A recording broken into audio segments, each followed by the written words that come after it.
अयोध्या ने मैसेज दिया और मैंने इनसे पूछा कि हुआ क्या, और इनका जवाब आया।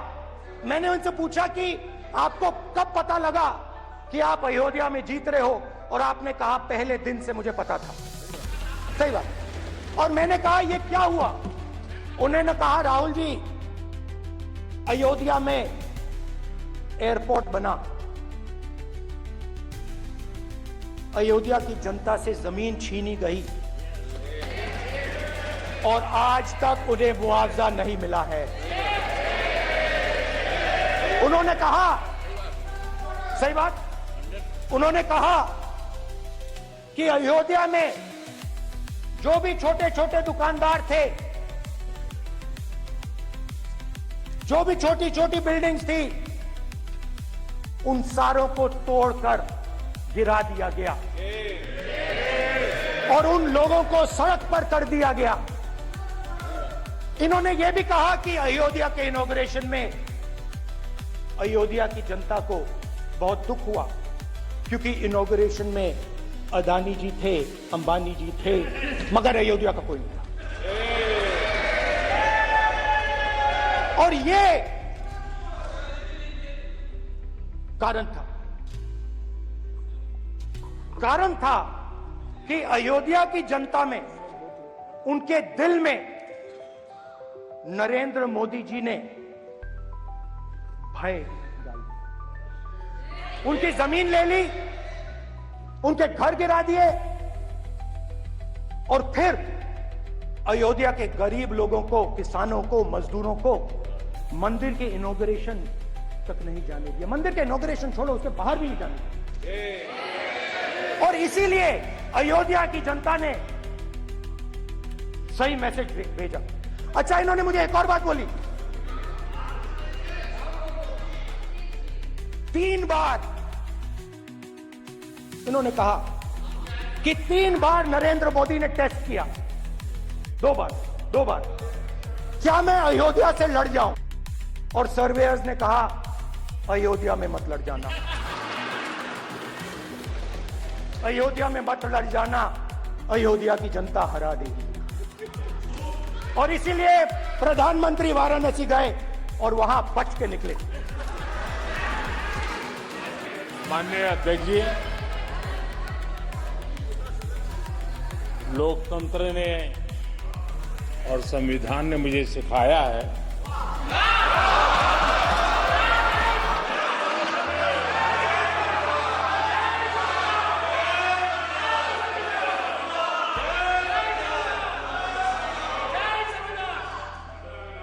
कि मुझे विपक्ष के नेता को गंभीरता से लेना चाहिए।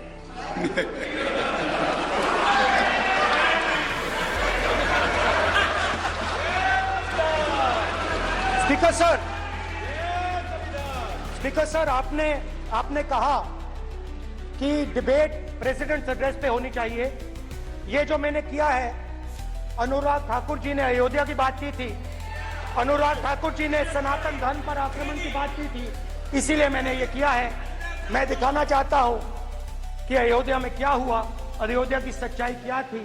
प्रेसिडेंट डिबेट में उन्होंने बात उठाई थी, मैंने बात बंद की। प्रधानमंत्री जी को अपनी लगी अयोध्या के बाद अपनी लगी, डर फैलाया और ऑपोजिशन का रिस्पांस, एक साथ मिलकर भारत जोड़ो यात्रा, सारे के सारे ऑपोजिशन, पूरा देश एक साथ मिलकर कन्याकुमारी से कश्मीर तक चला। और जो आपने डर फैलाया, उसके बारे में यात्रा में बहुत कुछ सुनने को मिला। अभी तक याद है, सुबह 7 बजे, 7-8 बजे की बात थी, यात्रा में चल रहे थे। एक महिला आती है, हमारे साथ चलती है, मेरा हाथ पकड़ती है और घबराई हुई सी थी। तो मैंने पूछा क्या हुआ? तो मुझे कहती है मुझे मार रहा है, मुझे मार रहा है।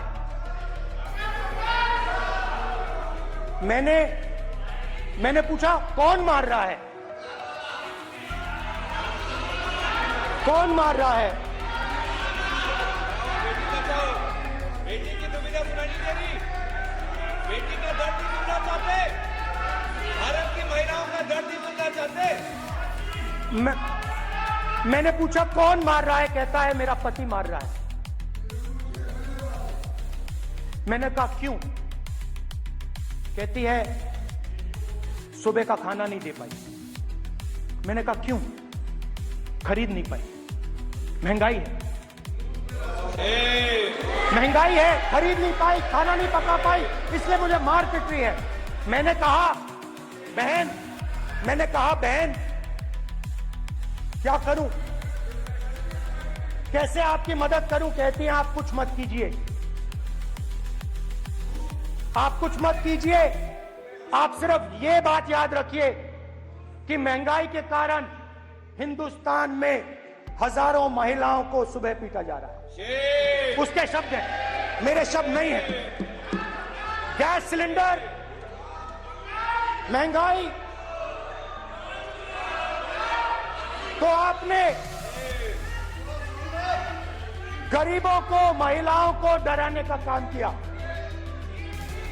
शिव जी कहते हैं डरो मत, डराओ मत। आपने हिंदुस्तान की महिलाओं को महंगाई से हर रोज डराया है। कुछ दिन पहले मैं पंजाब में अग्निवीर के परिवार से मिला। अग्निवीर के परिवार से मिला। छोटा सा घर था, छोटा सा घर था।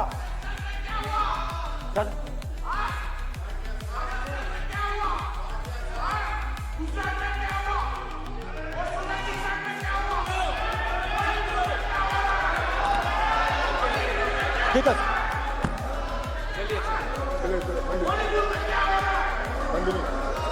छोटे से घर में अग्निवीर शहीद हुआ, लैंडमाइन ब्लास्ट में शहीद हुआ। मैं उसे शहीद कह रहा हूं, मगर हिंदुस्तान की सरकार उसे शहीद नहीं कहती। नरेंद्र मोदी उसे शहीद नहीं कहते हैं, नरेंद्र मोदी उसे अग्निवीर कहते हैं। उस घर को पेंशन नहीं मिलेगी, उस घर को कॉम्पनसेशन नहीं मिलेगी, शहीद का दर्जा नहीं मिलेगा। और बेचारे बैठे हुए थे, 3 बहनें थी, एक साथ बैठी हुई थी, रो रही थी। आम जवान को पेंशन मिलेगी, जरूर दुख होगा, मगर हिंदुस्तान की सरकार आम जवान की मदद करेगी। मगर अग्निवीर को जवान नहीं कहा जा सकता। अग्निवीर यूज एंड थ्रो मजदूर। और आप उससे कहते हो, उसको आप 6 महीने की ट्रेनिंग देते हो, 6 महीने की ट्रेनिंग देते हो। दूसरी तरफ चाइना के जवान को 5 साल की ट्रेनिंग मिलती है। राइफल लेकर उसके सामने खड़ा कर देते हो, उसके दिल में भय पैदा करते हो।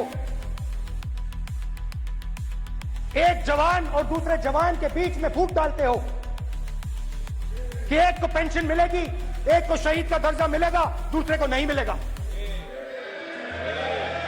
और फिर अपने आप को देशभक्त कहते हो। ये कैसे देशभक्त हैं?